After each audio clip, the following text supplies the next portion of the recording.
Selamat datang ke channel Naki 988. Okey, cewa. Hari ni saya akan buat yang paling penting ya. Saya nak buat bazar sendiri. Okey. Apa ni? Siapa ni? Hello Nakib. Ha? Hello. AFK. Siapa pula AFK ni? Sayalah. Aduh lah. Hello. Jomlah kita naik motor. Nakib.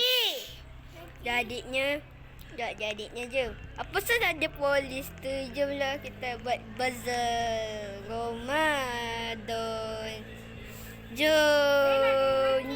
Jom kita pergi buat bazar Ramadan. Jom. Nak ke sekolah lah. Okey, aduh. Weh. Ya. Nakib, dia akan join ni. Okey. Tunggu sebentar. Saya tekan ni. Okey. Sabar dulu. Kereta dulu. Mana kereta? Ni pun. Ya. Yo. Cepat Nadim. Ya. Ai. Ya. Okey. Ya. Okey. Buka dulu. Buka. Salah.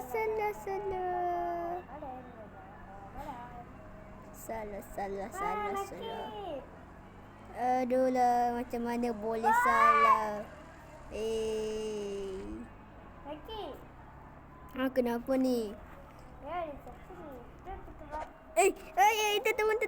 Ada mazhab burung. Ha? Mazhab burung. Okey. Mazhab burung.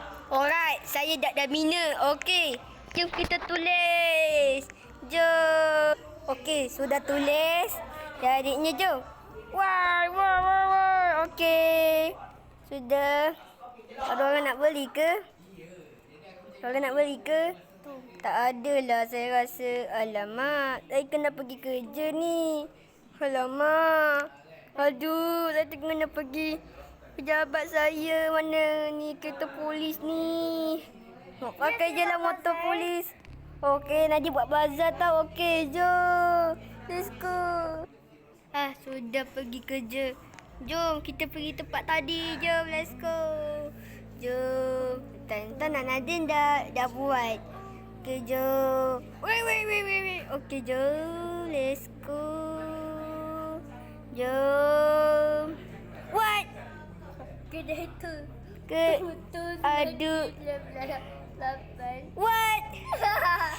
Siapa punya kerja ni? Nadine. Tembak karambau tahu. Rosak karang kita Nadim ni.